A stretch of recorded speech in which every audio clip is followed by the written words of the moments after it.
السلام عليكم ورحمة الله وبركاته.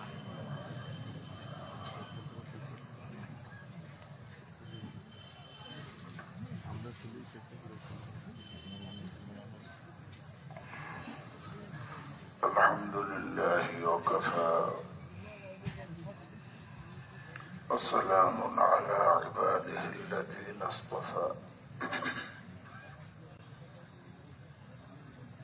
أما بعد،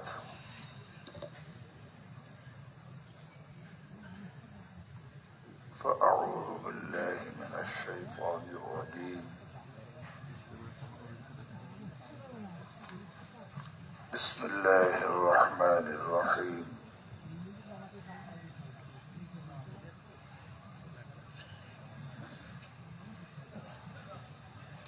لئن شكرتم لأزيدنكم.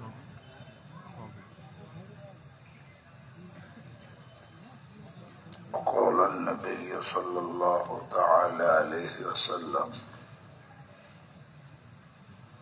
اللهم إني أسألك فعل الخيرات وترك المنكرات وحب المساكين وأن تغفر لي وترحمني وإذا أردت فتنة في قوم فتوفني غير مفتون. أسألك حبك وحب من يحبك وحب عمل يقرب إلى حبك، أو كما قال عليه الصلاة والسلام. رواه الترمذي. صدق الله مولانا العظيم وصدق رسوله النبي الكريم، ونحن على ذلك من الشاهدين والشاكرين. الحمد لله رب العالمين.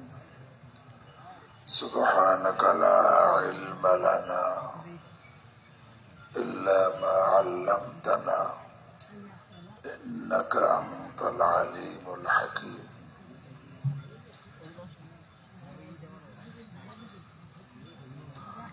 محترم مكرم হাজিরিন, আমরা এখানে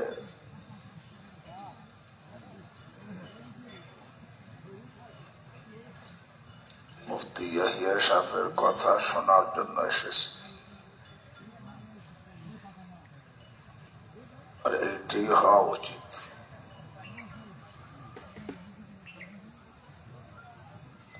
কারণ বিশেষ করে সুলুক ও তরিকাতের যে মেজাজ, যার সাথে আমার সম্পর্ক,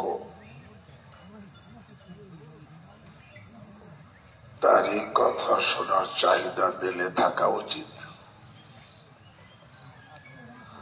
তারই দিকে আমাদের নজরও থাকা উচিত। ইমামে রব্বানী রশিদ আহমদ গঙ্গোহী রাহিমাহুল্লাহ উনি বলেন, যদি এক মজমার মধ্যে হাজী আমদাদুল্লাহ মুহাজির মক্কি রহমতুল্লাহ আলাইহি এবং অন্য অন্য পূর্বের যত আউলিয়া কেরাম, আব্দুল কাদের জিলানী, খাজা মঈনুদ্দিন চিশতি, জুনায়েদ বাগদাদী, যত আউলিয়া কেরাম আছেন সবাই এক মজমার মধ্যে থাকে। গঙ্গোহী রহিমাহুল্লাহ বলেন, আমার নজর তো আমার শাইখের দিকে থাকবে। হ্যাঁ, সে অন্য দিকে তাকায়, তার ব্যাপার, কিন্তু আমার নজর থাকবে আমার শাইখের দিকে। এই জন্য এটি হওয়া উচিত। যেখানে যার কাছে আসছি তার কথা শোনার চাহিদাই থাকা উচিত। শুধু মজমার মধ্যে না, হাকিমুল উম্মত মুজাদ্দিদ মিল্লাত শাহ আশরাফ আলী থানভী নওয়ারাল্লাহ মারকাদাও বলেন, যারা সুলুক ও তরিকাতের লাইনে চলা শুরু করছে, প্রাথমিক অবস্থায় আছে, তাদের নিজের শায়েখ ছাড়া অন্য কারো কথা না শোনা মুনাসিব। শুধু নিজের শায়েখেরটাই শুনবে, অন্য কারোটা শোনা মুনাসিব না। কেন? প্রত্যেক ফুলের ঘেরানো ভিন্ন, রঙও ভিন্ন। খারগোলেরা রঙ্গ বইয়া দিঘা রাস্তা। তো বিভিন্ন ঘেরানের বিভিন্ন রঙের ফুলের সংস্রবে গেলে কোনো একটা রং, কোনো একটা ঘেরান তার মধ্যে পোক্তা হবে না। এই জন্য প্রাথমিক অবস্থায় থানভী রহিমাহুল্লাহ বলেন, প্রত্যেক সালেকের উচিত শুধুমাত্র তার শায়েখের কথা শোনা, অন্য কারো কথা না শোনা। এরপরে বলেন, প্রাথমিক অবস্থায় শুধু শায়েখের কথা শোনা, হ্যাঁ পরবর্তীতে যখন সে তার মাকাম উঠতে চলে যাবে, তখন তার শায়েখ ছাড়া অন্য কারো কথা সে এমনি শুনবে না।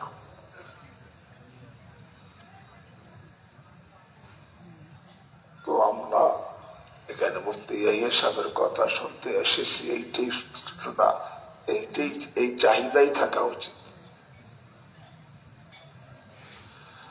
তবে শুনবো মানার জন্য। শায়েখকে কেমনে মানতে হয়?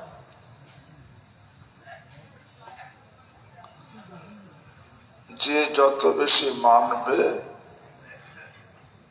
আল্লাহ তাকে তত বেশি তারাক্কি দান করবেন।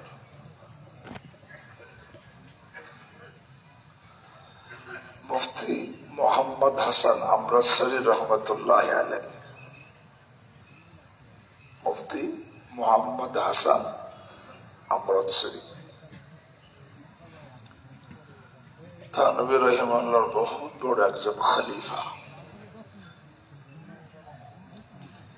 জামে আশরাফিয়া লাহোরের তিনি প্রতিষ্ঠাতা,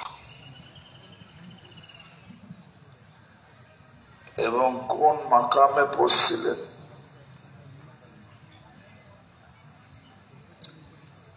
ওনার পায়ে অপারেশন করতে হবে।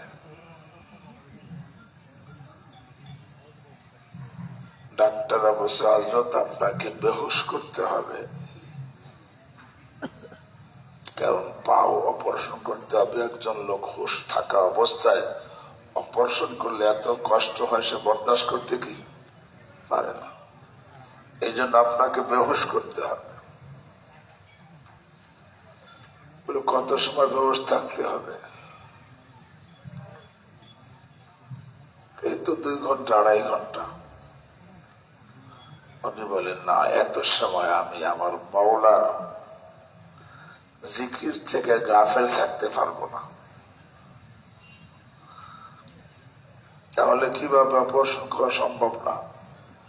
দেখো, আমি তোমাদেরকে বলতেছি, আমি আমার মাওলার জিকির করব, এর মধ্যে তোমাদের যা করার তাই করবা। উনি অতীতে শুয়ে জিকির শুরু করছেন ইসপেজাতের, আল্লাহ জাল্লা জালালহু বলে আল্লাহ আল্লাহ আল্লাহ, এমন ভাবে জিকিরের মধ্যে ডুব দিছে, দুনিয়ার কোনো খবর নাই। 1.5-2 ঘন্টা পরে যখন অবস্থা স্বাভাবিক হয়েছে, তখন জিজ্ঞাসা করছে ডাক্তার, দেখি মেয়ারা, তোমরা তোমার অপারেশন করলা না? হযরত কি বলেন, আমরা তো পাও কেটে ভিতর থেকে পয়জন বের করে আবার সেলাই করে ব্যান্ডেজ করে ফেলছি। কোন মাকামে বসে? কেন উনি কেমন মানা মানছে সেটা বোঝার জন্য বলতেছি। কেমন মানা মানছেন সাহেবকে? উনি থানভী রহিমাহুল্লাহর কাছে প্রথমে আসছেন মুরিদ হওয়ার জন্য, বায়াত হওয়ার জন্য। থানভী রহিমাহুল্লাহ ওনাকে 4টা শর্ত দিচ্ছেন। কয়টা শর্ত? 4টা শর্ত। 1 নম্বর, উনি কিন্তু গায়রে মুকাল্লিদদের বড় আলেম ছিলেন, আহলে হাদিসদের বড় আলেম ছিলেন। শুরুতে এই মুফতি মোহাম্মদ হাসান আমরসি রহমতুল্লাহ, কিন্তু উনি আসছে থানভী রহিমাহুল্লাহর কাছে বায়াত হইতে। থানভী রহিমাহুল্লাহ ওনাকে 1 নম্বর শর্ত লাগাইছে। দেখেন, বায়াতের দ্বারা ফায়দা হওয়ার জন্য মুনাসাবাত শর্ত। আপনি আহলে হাদিস, গায়রে মুকাল্লিদ, আপনি নিজে কোরআন হাদিস যেইভাবে নিজে পড়ে যা বোঝেন সেইভাবে আমল করেন। আমি তো মুকাল্লিদ, আবু হানিফা রাহিমাহুল্লাহ কোরআন হাদিস এই ব্যাখ্যা করছেন, সেই ব্যাখ্যা অনুযায়ী আমি আমল করি। তো দুইজনের মধ্যে মিল নাই। যদি আমার কাছে বায়াত হতে হয় তাহলে প্রথমে আপনার কোন মুকাল্লিদদের মাদ্রাসায় ভর্তি হয়ে পুনরায় হাদিস পড়তে হবে। 1 নম্বর শর্ত। 2 নম্বর শর্ত, উনি বড় আলেম ছিলেন, ঠিক, কোরআন সহিহ ছিল না। থানভী রহিমাহুল্লাহ 2 নম্বর শর্ত লাগাইছেন, আপনি যদি বায়াত হতে চান তাহলে কোন কেরাতখানায় ভর্তি হয়ে কোরআন মস্ক করে শুদ্ধ করে কোরআন শুদ্ধ হওয়ার সনদ আনতে হবে। 3 নম্বর, থানভী রহিমাহুল্লাহ জানছেন যে উনি ওনার বিবির সাথে দুর্ব্যবহার করেন। মনে রাখেন, কোন আল্লাহর মখলুককে কষ্ট দিয়ে সে আল্লাহর প্রিয় বান্দা হতে কি পারবে না। আরে পিঁপড়েকে কষ্ট দিয়েও আল্লাহর প্রিয় বান্দা হওয়া যায় না। ইন্নাল আবরার মানে আল আবরার আল্লাযীনা লা ইউযুনা যাররা, যারা পিঁপড়েকেও কষ্ট দেয় না অন্যায় ভাবে। তো বিবিকে কষ্ট দিত না, ব্যবহারে বিবি কষ্ট পেত। 3 নম্বর শর্ত লাগাইছে থানভী রহিমাহুল্লাহ যে আপনি যদি আমার কাছে বায়াত হতে চান, 3 নম্বর শর্ত, বিবির থেকে লিখিত আনতে হবে। কি লিখিত? যে এতদিন পর্যন্ত যে আমার সাথে সে দুর্ব্যবহার করেছে আমি সব মাফ করে দিছি, এবং এখন থেকে সে আমার সাথে ভালো ব্যবহার করে। হ্যাঁ, এটি লিখিত আনতে হবে। কার থেকে? স্ত্রী থেকে। আর 4 নম্বর শর্ত লাগাইছেন যে আমার কাছে বায়াত হওয়ার আগে 40টা চিঠির আদান প্রদান করতে হবে। এখানে একটা কথা ভালো করে মনে রাখি,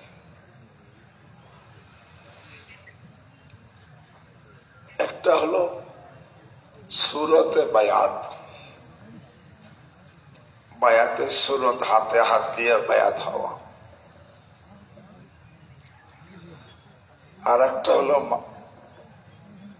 হাকিকাতে বায়াত বা মাকসাদে বায়াত, বায়াতের উদ্দেশ্য সেটা নিজের জাহের বাতেনকে সংশোধন করা। নিজের জাহের বাতেনকে সংশোধন করা বায়াতের মাকসাদ। হাতে হাত দেওয়া এটা বায়াতের সুরত। আমাদের সমাজে দুই ধরনের ত্রুটি আছে। একটা হলো ইলমি ত্রুটি, আর একটা হলো আমলি ত্রুটি। কিছু লোক হাতে হাত দিয়ে বায়াত হওয়া এই সূরতে বায়াতকে বেদাত বলে। এটা ইলমি ত্রুটি। এই সুলুক ও তরিকাতের যে জন্য হাতে হাত দিয়ে বায়াত করাকে বেদাত বলে কিছু লোকেরা। ইলমি ত্রুটি কেন? কোরআনে হাদিসে এই সূরতে বায়াতের কথা স্পষ্ট আসছে। কোরআনের মধ্যে আসছে আউযু বিল্লাহি মিনাশ শাইতানির রাজীম ইয়া আইয়ুহান নাবিয়্যু ইযা জাআকাল মুমিনাত ইবাই'নাকা আলা আল্লা ইউশরিকনা বিল্লাহি শাইআ ولا يسرقن ولا يزنين ولا يقتلن أولادهم ولا يأتين ببهتان يفترينه بين أيديهن وأرجلهن ولا يعصينك في معروف فبايعهن. যে বায়াত হাতে আরে সূরতে বায়াত। আর হাদিসে আসছে উবাদা ইবনে সামিত রাদিয়াল্লাহু তাআলা বর্ণনাকারী রাসূল করিম সাল্লাল্লাহু আলাইহি ওয়াসাল্লাম বলেন বায়উনি আলা আল্লা তুশরিকু বিল্লাহি শাইআ। তো সূরতে বায়াত হাতে হাত দিয়ে বায়াত হওয়া, এই সূরতকে বেদাত বলা, যার প্রমাণ হাদিসের বুখারীর মধ্যে আছে, এটা ইলমি ত্রুটি।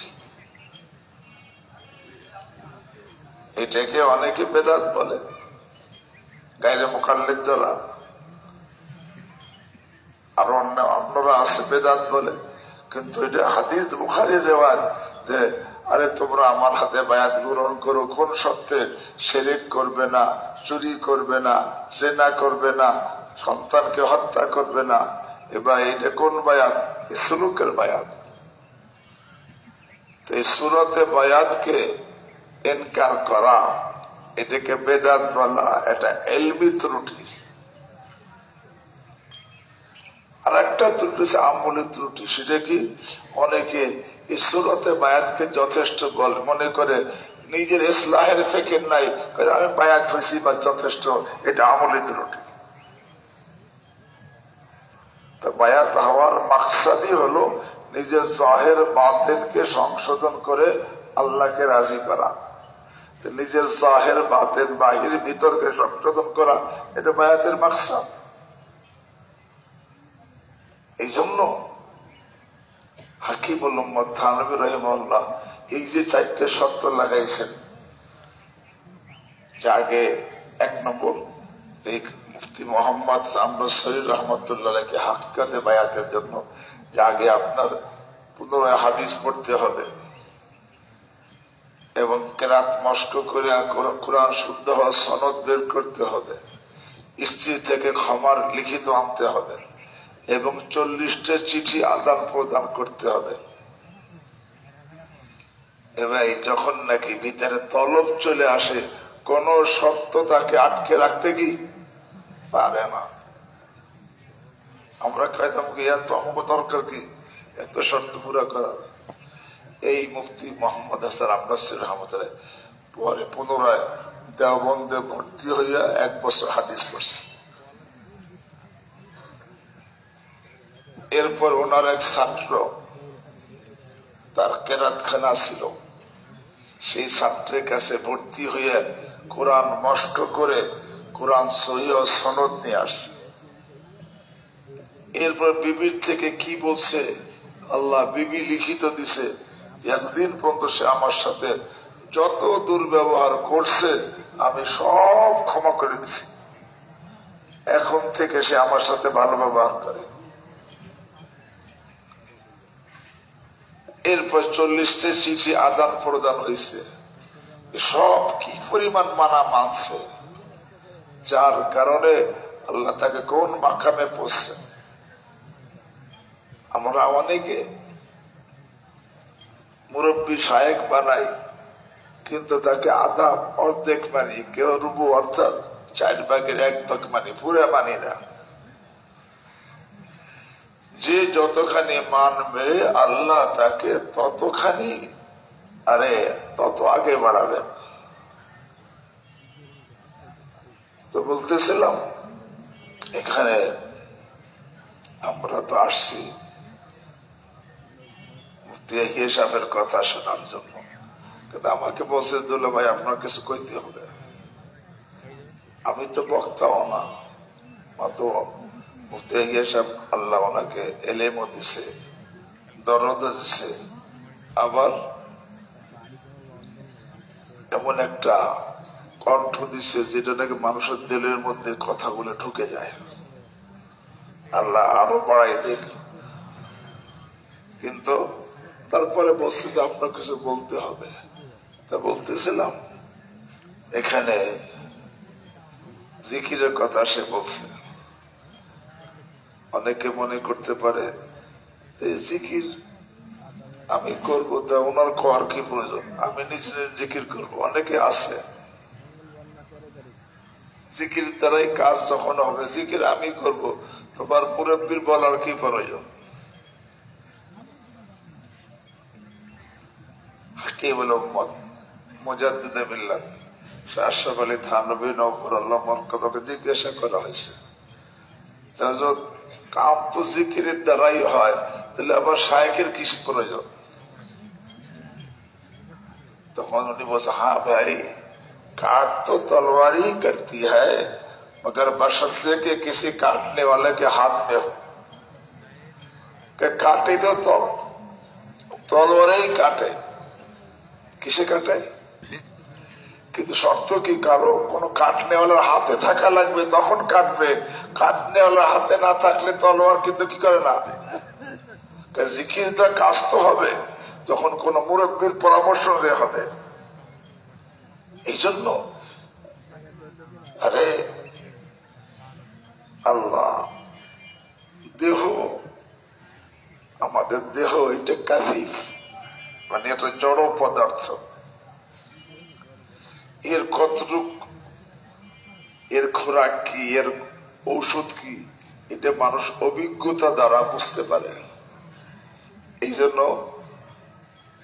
এক শ্রেণীর মানুষ এই নিয়ে গবেষণা করে ডাক্তার হয়েছে, তারা এখন গবেষণা করে বলতে পারে এর এই খোরাকের উপকারী, এইটা এই ওষুধ উপকারী, এরা বলতে পারে।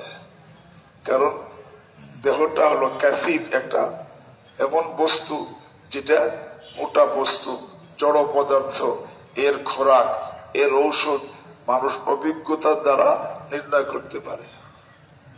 কিন্তু আত্মাটা তো সূক্ষ্ম, লতিফ, এত সূক্ষ্ম, যার হাকিকত আল্লাহ ছাড়া কেউ কি জানে না।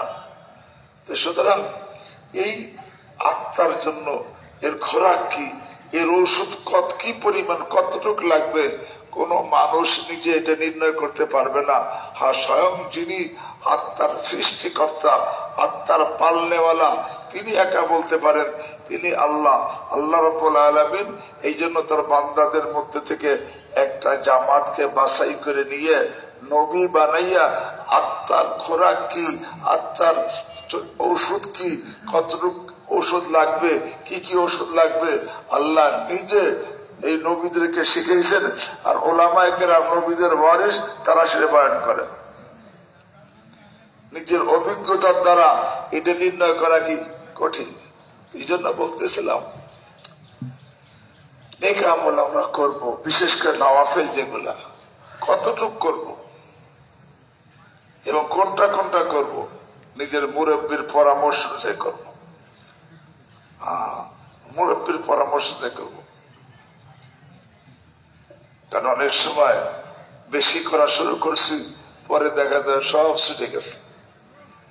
একটা কথা, সর্বশেষ আমি কথা লম্বা করব না, যে আমি যে একটা দোয়া পড়ছি, হাদিসের দোয়া, আসলে হাদিসটা তিরমিজি শরীফের হাদিস। হাদিসের বর্ণনাকারী মুআজ ইবনে জাবাল রাদিয়াল্লাহু তাআলা, এবং ইমাম তিরমিজি রাহিমাহুল্লাহ হাদিসটি সম্পর্কে বলেন, হাদা হাদিসুন হাসানুন সাহিহ, এটা বিশুদ্ধ হাদিস।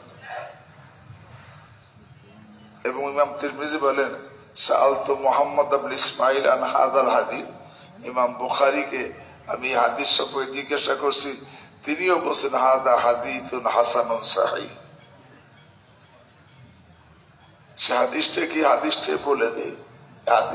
হাদিসটি বলেই আমার কথা শেষ। মুআজ ইবনে জাবাল রাদিয়াল্লাহু তাআলা আনহু বলেন, কেন বলবো, এই হাদিসের মধ্যে একটা তো কিছু এমন 3টা আমল আছে যেই 3টা আমলে গুনাহ মাফ হয়, আর এমন 3টা আমল আছে যেই 3টা আমলে মর্যাদা বৃদ্ধি হয়, এবং সেখানে এই দোয়াটাও আছে। এই জন্য হাদিসটি বলে দেই। তো মুআজ ইবনে জাবাল রাদিয়াল্লাহু তাআলা আনহু বর্ণনা করেন, ইহতাবাস আন্না রাসূলুল্লাহ সাল্লাল্লাহু আলাইহি ওয়াসাল্লাম যাতা গাদাতিন মিন সালাতিস সুবহ।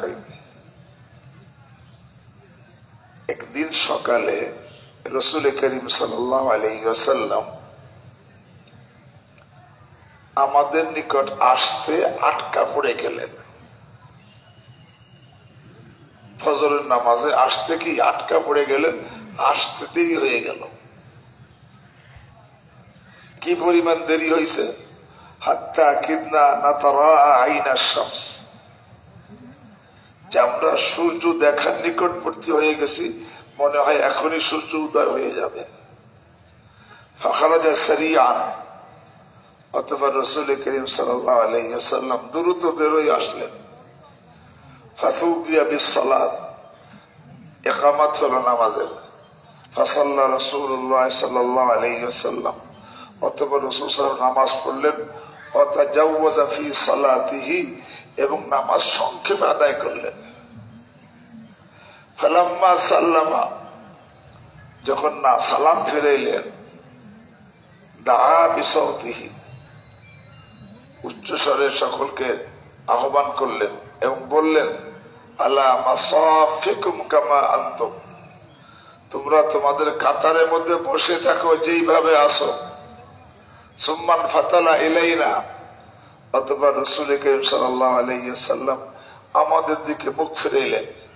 ওয়াকালা, এবং বললেন, আমা শোনো, ইন্নী সাউহাদ্দিসুকুম মা হাবাসানি আনকুমুল গাদাত, আমি তোমাদের কাছে বর্ণনা করব সকালে আমাকে কিসে আটকে রাখছিল, কি কারণে আমার আসতে কি হয়েছে, দেরি হয়েছে। পরে বললেন, ইস্তাইকাই, আরে ইস্তাইকাজতু মিন নাওম, আরে ইস্তাইকাজতু মিনাল লাইল, রাত্রে ঘুম থেকে আমি জাগ্রত হয়েছি। ফাতাওয়াজ্জাতু, পরে নামাজ ওযু করছি। ওয়াসাল্লাইতু মা কুদ্দিরা লি, অথবা যতটুকু আল্লাহ তৌফিক দিয়েছেন আমি নামাজও আদায় করছি। ফানাআসতু ফি সালাতি, ঘুমের মধ্যে আমার তন্দ্রা এসে গেছে। ফাস্তাতখালতু, পরে তন্দ্রা প্রবল হয়ে গেছে।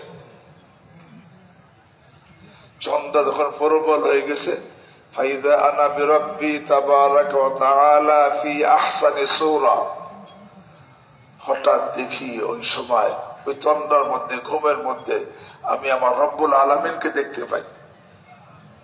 ফি আহসানি সূরা, উত্তম কাইফিয়াতে।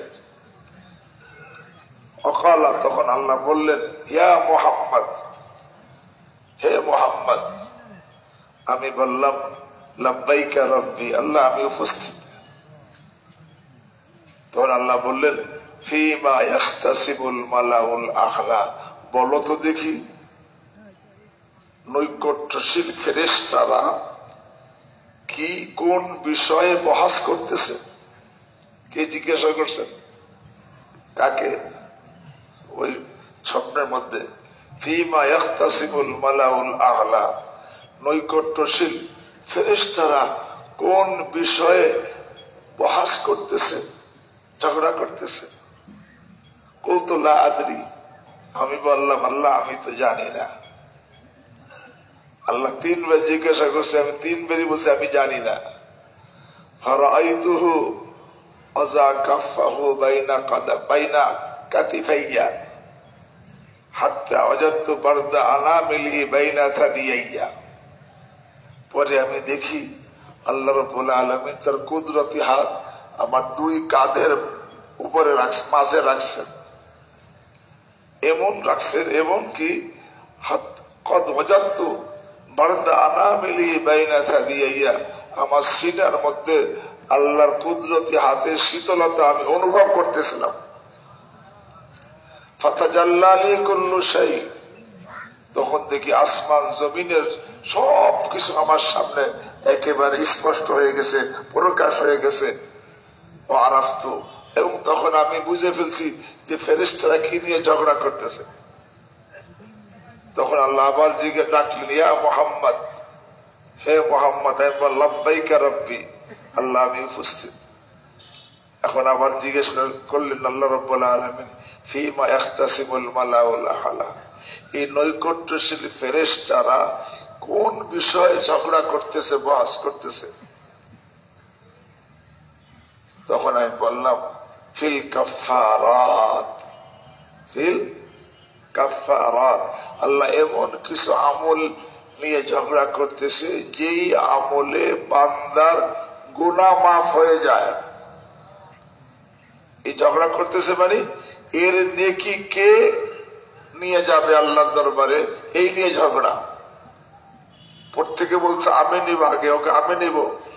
এই তিনটা কাফারাত এমন কিছু, তিনটা আমল, যে তিনটা আমলে এরকম ভাবে বান্দার গুনাহ মাফ হয়। আল্লাহ বলে, আমা হন্না, সেই তিনটা কাফারা কি কি?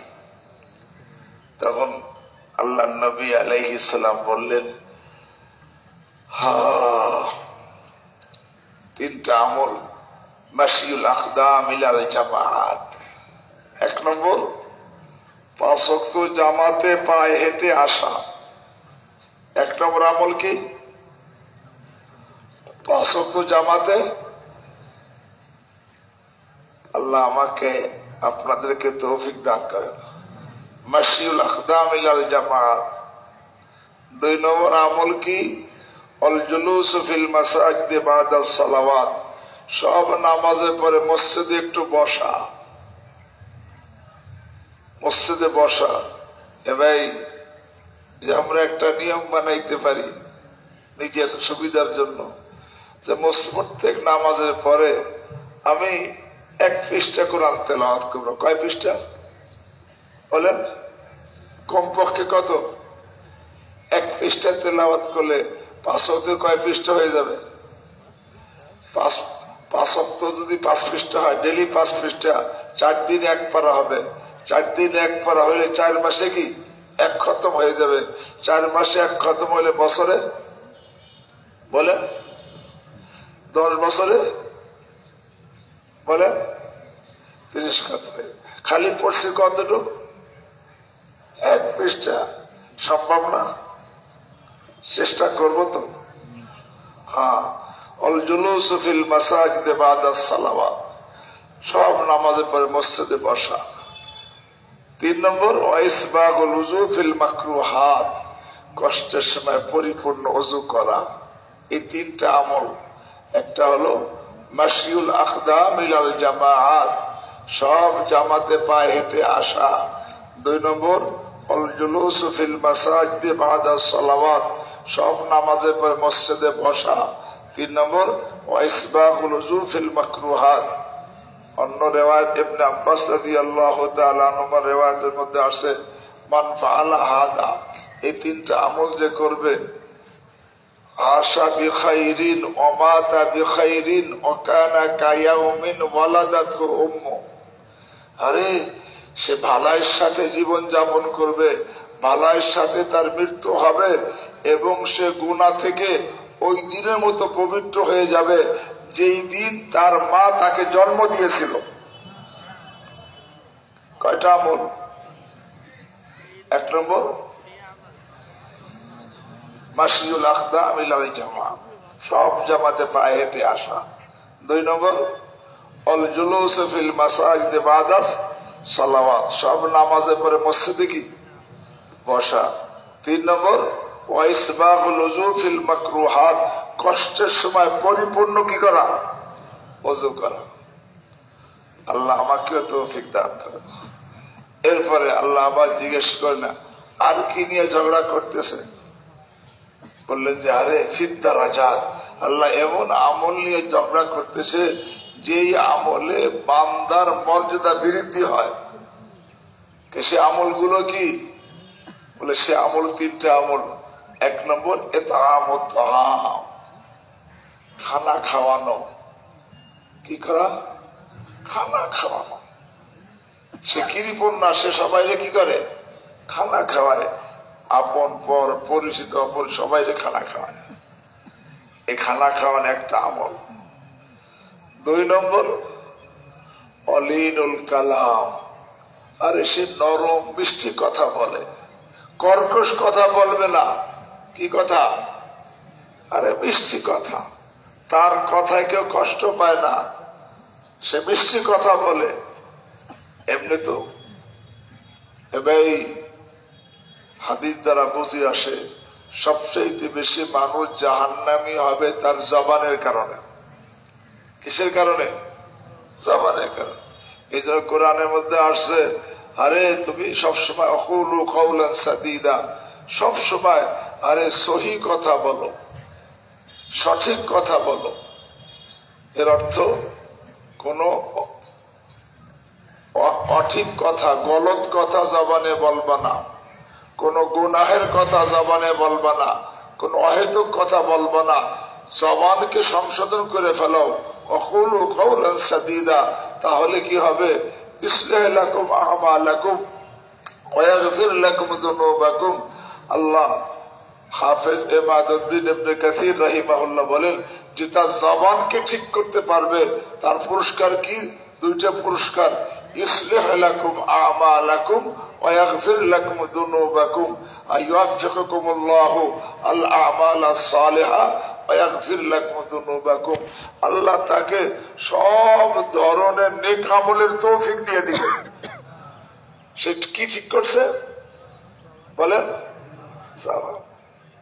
এবং গুনাহ মাফ করে দিবেন। আর আল্লামা সুয়ুতী রাহিমাহুল্লাহ থানভী রাহিমাহুল্লাহ তাফসীর করেছেন, ইয়াতাকাব্বালুল্লাহু আমালাকুম ওয়া ইয়াগফির লাকুম যুনুবাকুম। হয় তুমি জবান ঠিক করে ফেলছো, আল্লাহ তোমার সব আমল কবুল করে নেবেন এবং তোমাকে মাফ করে দিবেন। মুফতি শফি সাহেব রাহিমাহুল্লাহ বলেন, আরে তুমি জবান সংশোধন করে ফেলছো, ইসলাহ লাকুম আমালাকুম, আল্লাহ তোমার বাকি সব আমলকে আল্লাহ সংশোধন করে দিবেন এবং তোমাকে মাফ করে দিবেন। কি ঠিক করলে পারবো? আর শাহ রফিউদ্দিন সাহেব বলেন, আল্লাহ তেরা কাম বানা দেগা। আর তুমি জবান ঠিক করে ফেলছো, আল্লাহ তোমার দুনিয়া আখিরাতে সব কিছু আল্লাহ ঠিক করে দিবেন। এই জন্য যে আমলে মর্যাদা বৃদ্ধি হয়, এক নম্বর ইতআমুত তাআম, খানা খাওয়ানো। দুই নম্বর লিনুল কালাম, নরম কথা বলা। আর তিন নম্বর আসসালাতু বিল-লাইলি ওয়ান-নাসু নিয়াম, রাতে নামাজ পড়া যখন মানুষ ঘুমানো থাকে। এই তিনটা আমলে কি হয়? মর্যাদা বলেন। তিনটা আমল কি কি? ইতআমুত তাআম মানে, দুই নম্বর লিনুল কালাম মানে নরম কথা বলা, তিন নম্বর আসসালাতু বিল-লাইলি ওয়ান-নাসু নিয়াম। আল্লাহ এরপরে আল্লাহ হাবিব সাল্লাল্লাহু আলাইহি ওয়াসাল্লাম বলেন, আরে পরে আল্লাহ আমাকে বললেন, সুম্মা ক্বাল সাল, হে আমার হাবিব আমার কাছে কিছু চান। ওই মুহূর্তে আল্লাহর হাবিব কি চাইছেন? এই দোয়া করছেন, আল্লাহুম্মা ইন্নী আসআলুকা ফি'লাল খায়রাত, আল্লাহ আমি আপনার কাছে চাই। কিসের তৌফিক চাই? ফি'লাল খায়রাত মানে হে আল্লাহ আকওয়ালে হামিদা, আফআলে সাঈদা, অর্থাৎ ভালো কথার তৌফিক, নেক আমলের তৌফিক আপনার কাছে ভিক্ষা চাই। অতরকাল মুনকারাত, আল্লাহ সমস্ত খারাপ কথা খারাপ কাজ থেকে বাঁচার তৌফিক ভিক্ষা চাই। হুব্বাল মাসাকিন, আল্লাহ গরিবদের মহব্বত আপনার কাছে চাই। এর অর্থ আমার মধ্যে যেন কি না থাকে? অহংকার। এবার অহংকারী লোকটি গরিবকে কি করতে পারে না? অহংকার ব্যক্তি গরিবকে মহব্বত করতে পারে না। হুব্বাল মাসাকিন, এরপর ওয়ান তাগফিরালি, আল্লাহ আপনার কাছে মাগফিরাত চাই। ওয়াইযা আরাদতা ফিতনাতান ফি কওমিন ফাতাওয়াফানি গায়রা মাফতুন, আল্লাহ আপনি যখন কোন জাতিকে ফিতনায় ফেলানোর ইরাদা করেন, তখন আপনি ফিতনায়, আমার ফিতনায় লিপ্ত হওয়ার আগেই আপনাকে উঠাই নেবেন। এই দোয়া করছি। এরপরে আসআলুকা হুব্বাক, আল্লাহ আপনার কাছে আপনার মোহাব্বত ভিক্ষা চাই। আল্লাহর কাছে কি চাইতে হবে? আল্লাহর কাছে, আল্লাহ কোই তুঝসে কুছ মাংতা হয় ইলাহি मैं তলবগার তেরা। আল্লাহ তোমার কাছে এক একজন এক একটা চায়, আল্লাহ আমি তোমার কাছে তোমাকে চাই। হাজী সাহেব বলতেন, আল্লাহ তোমার কাছে আমি তোমাকে চাই। আসআলুকা হুব্বাক, আল্লাহ আপনার হুব্বাকের মধ্যে আল্লাহ আমি আপনার মাহবুব হওয়ার তৌফিকও চাই, মহিব হওয়ার তৌফিকও চাই, আমি আপনার প্রিয়জন হওয়ার তৌফিক চাই, এবং আপনার প্রেমিক হওয়ারও কি চাই? তৌফিক চাই। অহব্বা মান ইউহিব্বুক, এবং যারা আপনাকে ভালোবাসে তাদের মহব্বতও চাই। অহব্বা আমালিন ইউকাররিবু ইলা হুব্বিক, আল্লাহ এমন আমলের তৌফিক ভিক্ষা চাই যে আমল আমাকে আপনার মহব্বতের নিকটবর্তী করে দিবে। আল্লাহ হাবিব সাল্লাল্লাহু আলাইহি ওয়াসাল্লাম বললেন, আমার আসতে দেরি হয়েছে কেন? ওই যে নামাজের মধ্যে এরকম ভাবে আল্লাহ রাব্বুল আলামিনের সঙ্গে দিদার হয়েছে স্বপ্নের মধ্যে, তখন আল্লাহ প্রশ্ন করছেন এই যে কাফারাত সম্পর্কে, দারাজাত সম্পর্কে, আবার দোয়া করতে বলছেন, এই সমস্ত কারণে এরকম ভাবে দেরি হয়ে গেছে। এর আল্লাহ হাবিব সাল্লাল্লাহু আলাইহি ওয়াসাল্লাম হাদিস বয়ান করে বলতেছেন, ইন্নাহা হাক্কুন ফাদরুসুহা সুম্মা তাআল্লামুহা, এটা কিন্তু সত্য, এটাকে তোমরা ভালো করে পড়ো এবং শেখো। আল্লাহ আমাদেরকে শিখার এবং পড়ার এবং শেখার তৌফিক দান করেন। সর্বশেষ কথা, ওই শেষের যে কথা, অহুব্বা মান ইউহিব্বুক, আল্লাহ যারা যে আপনাকে মহব্বত করে তার মহব্বত চাই। এবার আমাদের ধারণা, আমরা যে মুফতি এই সাহেবের কাছে আসছি, তিনি আল্লাহকে মহব্বত করেন কি করেন না? আল্লাহর কাছে কি চাইতেছি? অহুব্বা মান ইউহিব্বুক, আল্লাহ যে আপনাকে মহব্বত করে তার মহব্বত আমি চাই। হাকিমুল উম্মাহ থানভী রাহিমাহুল্লাহ বলেন, আরে মোহাব্বত লিল হক মোহাব্বত বিল হক হয়, আল্লাহর জন্য কাউকে ভালোবাসা আল্লাহকেই ভালোবাসা। আল্লাহ আমাদেরকে বেশি থেকে বেশি এই মহব্বত দান করেন। গতকালও বলছি, যার মহব্বত যত বেশি হবে সে তত দ্রুত আগে বাড়বে। আল্লাহ আমাদের সকলকে তৌফিক দান করেন। সুবহানাল্লাহি ওয়া বিহামদিহি, সুবহানাকাল্লাহুম্মা বিহামদিক, আশহাদু আল্লা ইলাহা ইল্লা আনতা, আস্তাগফিরুকা ওয়া আতুবু ইলাইক।